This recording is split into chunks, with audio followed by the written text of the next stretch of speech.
Hi everyone, I'm Smita.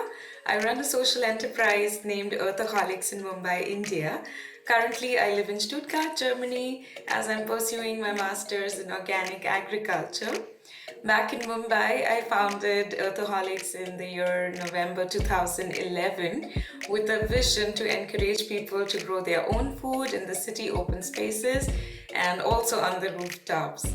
We set up community farms, edible gardens, learning gardens, and also maintain them for our clients. So, hypothetical situation, I've got this kitchen with very limited space, very limited sunlight, and maybe I've got access to a windowsill or balcony. What would you recommend I do to maximize space and make conditions ideal for growing fruits and vegetables in my kitchen? So, with limited space and no sunlight, what you could grow is something called as microgreens. That is the quickest food you could grow, and it is also called as the superfood these days. To grow microgreens, you need a tray which is at least 1 or 2 inches deep. You could use something like an egg carton and fill it with garden soil. Then use the seeds of your choice. It could be broccoli, radish, chia, just anything that you like eating, and gently cover them with some soil, then water them. Do not forget to prevent them from birds so that they don't eat away your seeds. And within 10 days or so, you would have your first organic produce ready to be tossed in your salads, soups, sandwiches, or if you like Indian bread, you could use it as a filling in your parathas. If you have sunlight, at least 3 to 4 hours of direct light in your balcony, then you could grow all your leafy vegetables and herbs.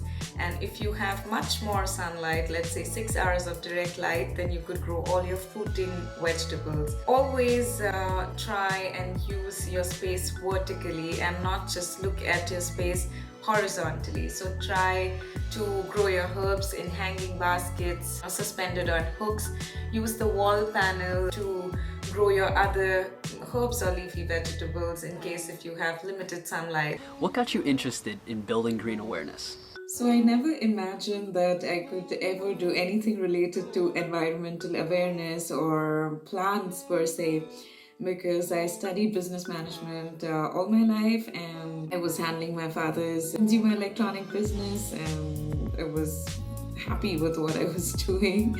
Accidentally, I landed visiting one of my employees' kitchen garden where I saw almost a mini farm where there were vegetables and fruits growing, and I was pretty excited and wanted to go back to Mumbai and grow my own vegetables. With a lot of trial and error and a lot of failures, I finally was able to grow my own veggies. And when I was successful, I wanted to share my learnings, my failures with people like me who would be interested in trying their hand at growing their own food in the city. So the motivation was to share my learnings and also to use urban gardening and urban farming as a tool to encourage more people to be sensitive towards sustainable practices.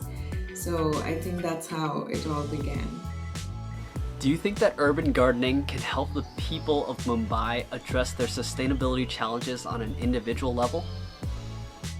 So when you're gardening without using any chemicals, you're not just learning about caring for the plants, but also learning about different topics like biodiversity.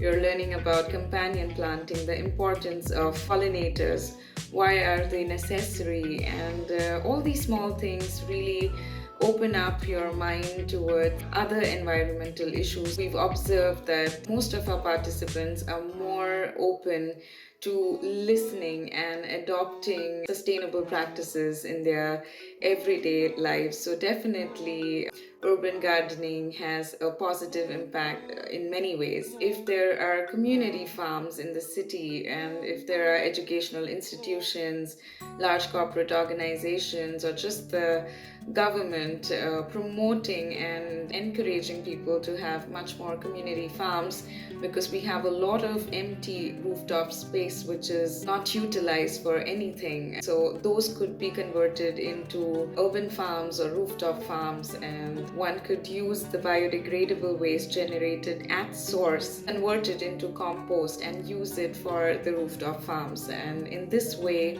there would be a lot more greenery in the city, and with much more greenery, the problem of poor air quality also could be dealt. And the second and the most important issue which could be tackled is also dealing with the waste management, because people aren't used to segregating their waste. They are accustomed to someone else coming and taking their waste away, and once it moves out of their sight, they don't really care about what's happening to it. So with composting at source, it would at least take care of 40% of the waste which is generated and save it from going to the landfills, and save so much more carbon footprint. You regularly host workshops with around 250 people. What was the first one like, and how have things changed since then? So the first workshop was very exciting. It was on 5th of November 2011. So while I was learning how one could grow food at home, and I was on this journey and traveling around India, I met this very interesting person named Mr. Miguel Braganza, and he is now my mentor. I spoke to him and expressed that I really want to organize a workshop, container gardening or growing your own vegetables at home in Mumbai. I don't know how I'm going to get people to attend it, but I really want to do this. And he said, if you think you want to do it, let's do it. He just said a yes, and I was stressed now that how do I get people to come and attend this session. So I still remember my friends supported me a lot. I cannot imagine doing this without their support then. To my surprise, we had 105 participants approximately, and we had to break the workshop into batches because we couldn't accommodate that many at a time. And that day I was convinced that I think I'm on the right direction and this is what I want to do. Today we have a lot of different topics and not just growing your own vegetables. So we offer a lot of training programs on different topics of environmental awareness. And the thing that has drastically changed over so many years is that we had to really struggle to get people to come and attend our sessions or programs, and now we have large corporate organizations reaching out to us and inviting us to host workshops in their premises. A lot of schools contact us. In fact, we've worked also with the Indian Navy, and I feel happy about this positive shift and makes me feel all the more motivated and encourages me to do much more. Can you talk about some of the memorable moments that you've shared between Earthoholics and the people of Mumbai? So there are a lot of happy moments that we've exchanged between the citizens in Mumbai and Earthoholics. But the cutest for me is the first moment of validation that I received from one of our participants in, I think, around 2012, where I received this very, very cute card made out of the waste items available probably at her home at that point. It was a cardboard, some jute, and there was one okra stuck on it with a thank you note saying, "Thank you for helping me grow my own food, and this is my first ever harvest and I want to share it with you." So that was the sweetest moment, and we regularly have these kind of moments where we have emails from people, testimonials where people write to us how they're so excited to harvest their first produce, or how they still are continuing to garden. And some of the participants, in fact, have also started their own small home businesses where they make and sell these green gifts after attending our training programs. I feel really happy about these small things, because it's nice to see how we can empower so many other people to take the message forward and get more people engaged with urban farming or urban gardening, and in turn get more eco-conscious. You said you don't necessarily have to know everything when you start your own business. Just know your cause, build the quality of your work, and you'll find your own success. I'm wondering if you could share with us any of your fears or initial obstacles that you had when starting this business. So when I started Earthoholics, I did not really have a plan because I did not know what would work.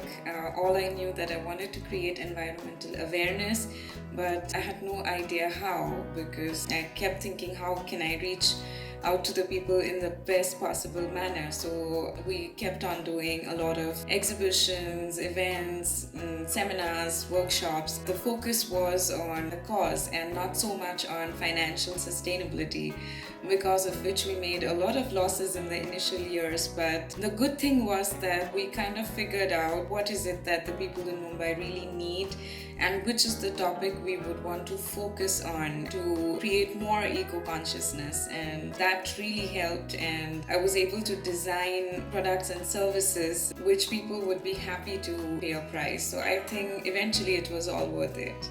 What's on the horizon for Earthoholics? Earthoholics' vision is to create as many green rooftops in the city as possible.